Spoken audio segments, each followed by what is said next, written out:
તમામ પ્રેસ મિત્રોનો હું આભાર માનું છું અને સાથે સાથે ખેડૂતોની આ લડાઈ અને આ અમારો જેલવાસ જે છે એમની અંદર અમને તોડવા માટે, ખેડૂતોના અવાજને દબાવી દેવા માટે ભાજપની સરકારે અમને 108 દિવસ જેલમાં રાખ્યા. આજે 109મો દિવસ છે.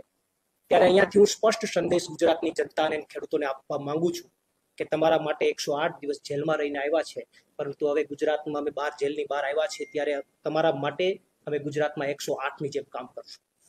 સાથે સાથે બીજેપીની સરકારે ખેડૂતોના અવાજને દબાવી દેવા માટે, ખેડૂતોના આંદોલનને તોડી પાડવા માટે, અમારા જેવા યુવાનોના મનોબળને તોડી પાડવા માટે, અમે તૂટી જઈએ, અમે હારી જઈએ, અમે ઘરે બેસી જઈએ, એટલા માટે અમારા ઉપર ષડયંત્ર કરી અને અમને જેલમાં નાખવામાં આવ્યા. અમારી સાથે કેટલા બધા નિર્દોષ ખેડૂતોને જેલમાં નાખવામાં આવ્યા. પણ આજે જેલની બહાર આવીને પ્રવીણ રામ સ્પષ્ટ સંદેશ આપે છે કે અમે અંદર જેલની અંદરથી તૂટીને નહીં, તૈયાર થઈને બહાર આવ્યા છીએ. અમે જેલમાંથી અંદરથી માય કાંગલા બનીને નહીં, મજબૂત બનીને બહાર આવ્યા છીએ. અમે જેલમાંથી હારીને નહીં, પણ ગુજરાતના ખેડૂતોને કંઈક આપીને બહાર આવ્યા છીએ. અમે અંદર જેલમાંથી કંઈક ગુમાવીને નહીં, પણ ગુજરાતના ખેડૂતોને કડદા મુદ્દે કંઈક પરિણામ આપીને બહાર આવ્યા છીએ. હું અહીંયાથી એને સ્પષ્ટ સંદેશ આપવા માંગુ છું કે અમે જેલમાંથી બહાર આવ્યા છીએ તો માર્કેટમાંથી ગુમ થવા માટે નહીં, પણ ગર્જના કરવા માટે બહાર આવ્યા છીએ. અમે જેલમાંથી શરણાગતિ સ્વીકારીને નહીં, પરંતુ શાયર બનીને બહાર આવ્યા છીએ. અને અમે જેલમાંથી સરેન્ડર થઈને નહીં, પણ ગીરનો ડાલામથો હાવજ બનીને બહાર આવ્યા છીએ. એટલે ભાજપને અહીંયાથી સ્પષ્ટ સંદેશ આપું છું કે ખેડૂતોની લડાઈ અટકવાની નથી. 108 દિવસની ભલે જેલ થઈ હોય, ભલે પીડાઓ સહન કરવી પડી, ભલે યાતનાઓ સહન કરવી પડી, મારા પરિવારથી દૂર રહ્યો, મારા ખેડૂતોથી દૂર રહ્યો, મારા નાનકડા દીકરાનો 1 વર્ષનો જન્મદિવસ, એના પહેલા જન્મદિવસમાં પણ હું હાજર નથી રહી શક્યો. મારા જન્મદિવસમાં હું દૂર રહ્યો, પણ મારી લડાઈ અટકવાની નથી. ખેડૂતો માટેની લડાઈ ચાલુ રહેશે. આ શરીરમાં જ્યાં સુધી પ્રાણ છે ત્યાં સુધી મારી લડાઈ ચાલુ રહેશે. બીજેપીમાં જેટલી તાકાત હોય એટલી તાકાત અજમાવી જોઈએ. મારી લડાઈ ખેડૂતો માટે, ગુજરાતના યુવાનો માટે અને ગુજરાતની જનતા માટે ચાલુ રહેશે. મને દુઃખ છે કેટલા દિવસો માટે મારા ખેડૂત પરિવારના લોકો, મારા ગુજરાતના લોકોથી હું દૂર રહ્યો, એની સમસ્યાઓથી દૂર રહ્યો, એના પ્રશ્નોથી દૂર રહ્યો. એમના સારા નરસા પ્રસંગોમાં હું હાજરી ન આપી શક્યો, એના મત બદલ હું માફી ચાહું છું. સાથે સાથે હું ગુજરાતના તમામ ખેડૂતોનું, આમ આદમી પાર્ટીના તમામ કાર્યકર્તાઓ, તમામ નેતાઓ, માનની અરવિંદ કેજરીવાલજીનો, માનની સુદાનભાઈ, અમારું તમામ પ્રદેશ નેતૃત્વ, અમારા તમામ ધારાસભ્યો, તમામનો ખૂબ આભાર માનું છું કે એમણે આ સંકટ સમયે એનાથી બનતી પ્રયત્ન કરી અને ખૂબ પ્રયત્નો એમણે બહાર કાઢવા માટેના અને ખેડૂતો સાથે ઉભા રહેવાના કર્યા. એ બદલ હું તમામનો આભાર માનું છું. ખાસ મીડિયા મિત્રોનો પણ આભાર માનું છું. પણ આજે અહીંયા બહાર આવ્યો છું તો જે આંખમાં આંસુ છે એ દુઃખના આંસુ નથી. એ આગામી દિવસોમાં લડાઈ લડવાના સંકેત છે. અને આગામી દિવસોમાં મજબૂત લડાઈ લડીશું અને બતાવીશું કે અમે તમારાથી ડરવાના નથી, અમે તમારાથી હિંમત હારવાના નથી. અમારી લડાઈ ચાલુ રહેશે. આભાર.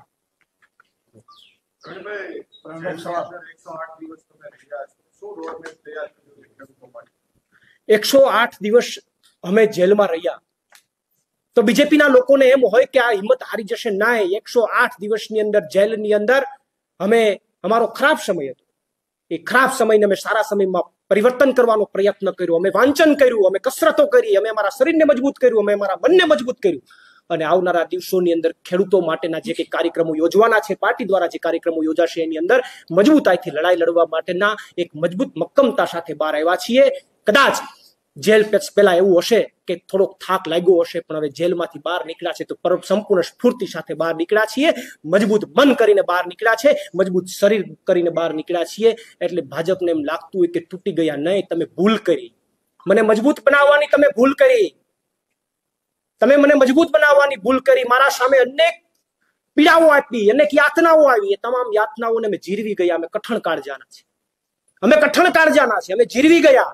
અને હું તો એ ભાજપ વાળાઓને અહીંયાથી સંદેશ આપવા માંગુ કે જેમણે એમને જેલમાં મોકલવાનો પ્રયત્ન કર્યો, જે ભાજપના અધિકારીઓ, જે ભાજપના નેતાઓએ એમને જેલમાં મોકલવાનો પ્રયત્ન કર્યો, એમને ભગવાન 100 વર્ષ ના કરે, કારણ કે એના પ્રયત્નના કારણે હું મજબૂત થયો, એના પ્રયત્નના કારણે મને વાંચન કરવાનો સમય મળ્યો, મારું નોલેજ વધ્યું, મારું શરીરમાં મને એક રોગ હતો 15-20 વર્ષથી, એ રોગમાંથી મને મુક્તિ મળી. તો હું ભગવાન પાસે પણ પ્રાર્થના કરું કે ભગવાન એને 100 વર્ષ ના કરે, જેથી કરીને અમે અમારી સત્તામાં એને પાછું વ્યાજ હતું પાછું આપી શકીએ.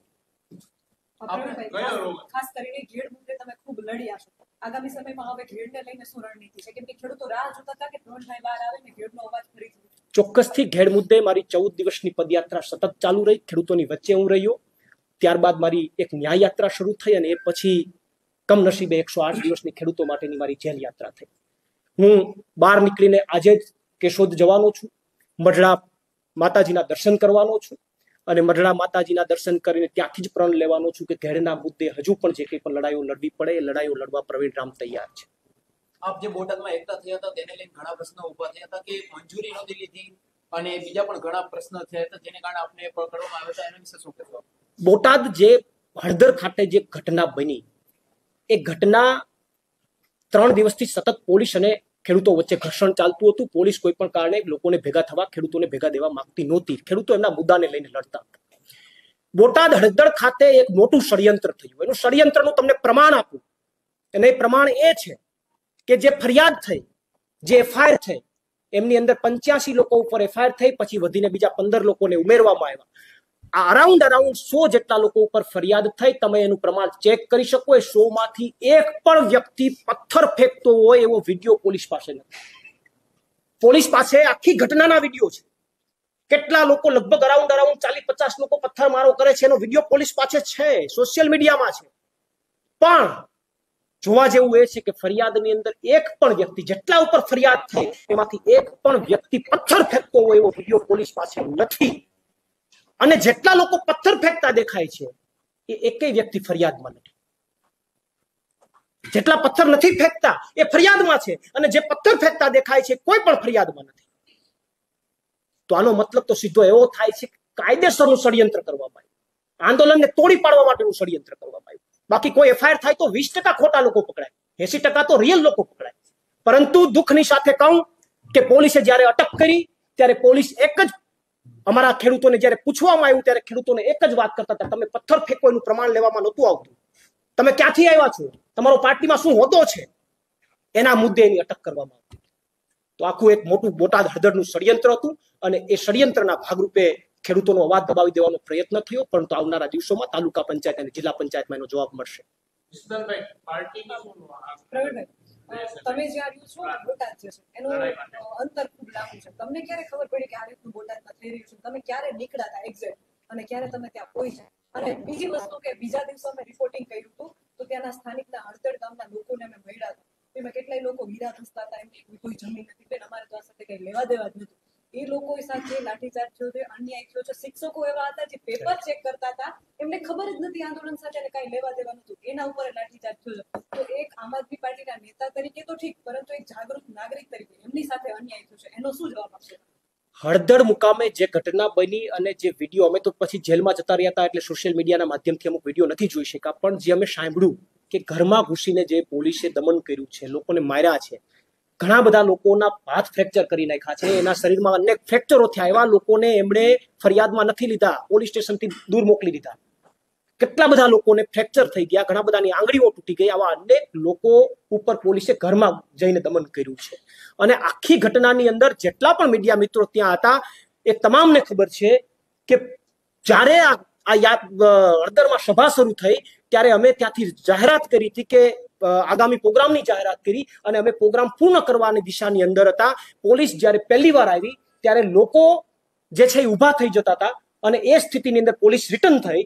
પોલીસ બીજી વાર 5-10 મિનિટમાં જ આવી. અમે લોકોને, ખેડૂતોને બેસાડવાનો પ્રયત્ન કર્યો કે તમારે ઊભું થવાનું નથી, આપણે આંદોલનને બીએસવાયના લાઈવના માધ્યમથી એ લાઈવમાં પણ છે કે પ્રવીણભાઈ એમ કહે છે કે બેસી જાઓ, એ લાઈવમાં પણ છે ને, આપણે સ્વીકારવું પડે. એમ છતાંય તમને શું લાગે છે પ્રથમ કાકડી ચાડો કોણ કર્યો છે? હા, એ જ કહો, અમે સતત લોકોને બેસાડવાનો પ્રયત્ન કર્યો. કોઈ જવાબદાર પોલીસ અધિકારી હોય એ નજીક આવે અને લોકો ઊભા થઈ જતા હોય તો કોઈ જવાબદાર પોલીસ અધિકારી અડધી કલાકનો સમય લે, તાત્કાલિક ત્રીજી વાર હેલ્મેટ પહેરી અને લાકડીઓ સાથે ટોળાની વચ્ચે ન આવી જાય. શું કામ આવ્યા એ પોલીસ અધિકારી પાસે કોણ જવાબ માંગશે? એની જવાબ લોકો એમને ખબર છે કે ઉભા થઈ જાય છે તો 5 મિનિટ 15 મિનિટમાં 3 વાર આવ્યા. આવું શું કામ? અને એમની અંદર ભાજપના અમુક લોકો પણ અંદર આઈડેન્ટિફાઈ થયા. તો જ્યારે સવાલો પૂછવામાં આવ્યા તો જવાબ એવો મળ્યો કે તો મદદ કરવા આવ્યા હતા. કોની મદદ કરવા આવ્યા? કોની? ખેડૂતોને જેલમાં નાખવા માટે મદદ કરવા આવ્યા? તો આખું એક ષડયંત્ર હતું અને તમામ લોકોએ જેટલા લોકોએ જોયું છે એમની દમન થયું છે, ગામના લોકોને ઘરમાં ઘૂસીને જે માર્યા છે એ ખૂબ જ દયનીય છે અને એના માટે આવનારા દિવસોમાં કાયદાકીય લડાઈ લડવી પડે તો સ્પેશિયલ હળદર ગામ માટે, કેમ કે બીજા બે દિવસ તમે લોકો જેલમાં હતા પછી અમે ગયા હતા, ત્યાંના સ્થાનિક લોકો પર ખૂબ દમન થયું છે, એના માટે શું કરશો? ખાલી હળદર ગામ પૂછું છું. ચોક્કસ હળદર ગામના લોકો સાથે જે દમન થયું છે અને અન્ય લોકો સાથે પણ જેની ઉપર દમન થયું છે, કોઈ પણ ગામના હોય XYZ, એમના માટે આવનારા દિવસોમાં એમને મળીને એ લોકોને સાથે લઈને કાયદાકીય લડાઈ આવનારા દિવસોમાં કોર્ટમાં લડવી પડે તો પણ અમારી સંપૂર્ણ તૈયારી છે અને અમે આવનારા દિવસોમાં ચોક્કસથી જવાબ આપીશું.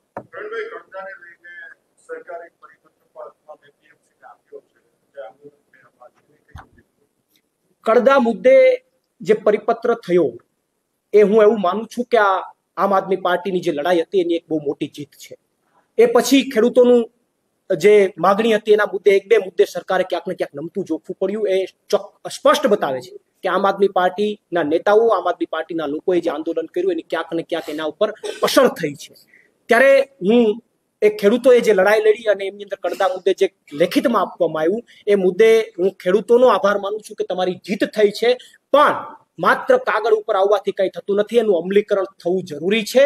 ઘણા બધા વેપારીઓ હજુ પણ ખેડૂતોને શોષણ કરે છે, માત્ર કાગળ ઉપરથી એ લોકો એનું પાલન કરતા નથી. એટલે અમારું એવું માનવું છે કે એમની અંદર એનું સ્પષ્ટ અમલીકરણ થવું જોઈએ.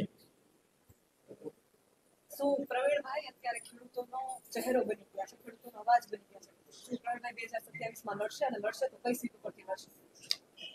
2027ની વિધાનસભાની ચૂંટણીઓ આવશે ત્યારે ચોક્કસથી પાર્ટી જે આદેશ કરશે અને મારા ગુજરાતના ખેડૂતો અને ગુજરાતની જનતા જે આદેશ કરશે એને શિરોમાન્ય રાખી અને મારે જે કંઈ કરવું પડશે કરીશ.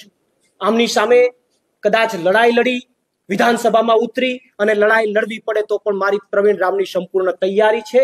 કારણ કે સત્તાના જોરે જે દમન કરી રહ્યા છે, દમનને અટકાવવા માટે અમારે કોઈ પણ એંગલથી લડવું પડે એંગલથી અમે લડવા તૈયાર છીએ.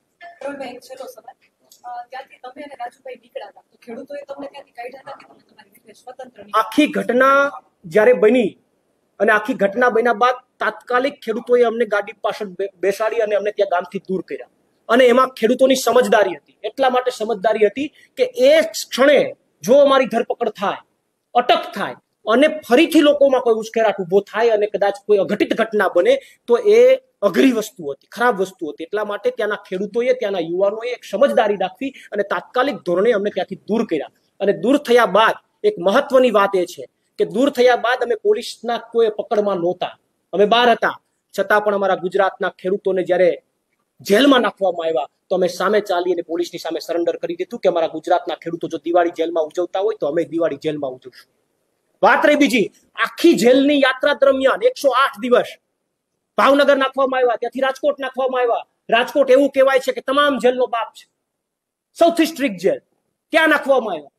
અમને કોઈ ફેર ન પડ્યો, પણ અમે 108 દિવસ જેલની અંદર પણ ત્યાં ટિફિન સેવા પણ હતી, તમને ઘરના ટિફિન પણ મળી શકે એવી સેવા હતી. પણ અમે કાયમી માટે અમારા ખેડૂતો જેટલા હતા એની સાથે બેસી અને જેલનું જ ખાધું, જેવું આવતું હતું એવું અમે જેલનું જ ખાધું અને ખેડૂતોની સાથે રહ્યા. પિયુષભાઈ પરમારે કીધું કે અમારા ધક્કા કરી નાખવામાં આવ્યા અને જેલમાં અમને આ રીતે જમવાનું અને અનેક ખેડૂતો જેમની અટકાયત થઈ હતી અમને એક દિવસ તો સમોસો જ આપવામાં આવ્યો, એટલે જમવામાં અને થોડીક પ્રોબ્લેમ થતી હતી. શું આ સત્ય છે? બોટાદ બને જે કોઈ પણ લોકોની અટકાયત થઈ હતી એ લોકોએ, તમામ લોકોએ જાણ કરી હતી કે 2 દિવસ સુધી એ લોકોને જમવાનું પણ આપવામાં નહોતું આવ્યું. એક નાસ્તો નોર્મલ આપવામાં આવતો હતો, એમને બ્રશ કે કોલગેટ પણ આપવામાં નહોતી આવતી, એમને ચપ્પલ લઈ લેવામાં આવ્યા, અમાનવીય કૃત્ય કરવામાં આવ્યું. અમુક લોકોને ઢોર માર મારવામાં આવ્યું, તો જેવો કોઈ ન મારી શકે એવો માર મારવામાં આવ્યો. અને હું કદાચ કહું તો એ વાત આજે અત્યારે ઓન રેકોર્ડ કહું છું કે અમુક પોલીસ અધિકારી તો એવું બોલ્યા છે કે તમારા કરતા તો દારૂ વેચવા વાળા સારા. શું કહેવા માંગુ છું? ગુજરાતની જનતા માટે લડવા નીકળ્યા અને તમે ગુજરાતના ખેડૂતોને એમ કહો કે તમારા કરતા તો દારૂ વેચવા વાળા સારા. આ હું એમ કહું છું કે હદ કહેવાય. સત્તાની શરમસીમાની હદ કહેવાય. આવી અનેક ઘટનાઓ બની છે જે ગુજરાતના ખેડૂતો અંદર દબાવીને બેઠા છે. ઘણી બધી ઘટનાઓ છે જે અમારા સુધી પણ નથી પહોંચી. ગુજરાતના ખેડૂતો પી ગયા છે, ઘૂંટડા પી ગયા છે, અને એ ઘૂંટડા આવનારા દિવસોમાં ચોક્કસથી એના જવાબ મળશે. વૈષ્ણવજન તો તેને કહીએ જે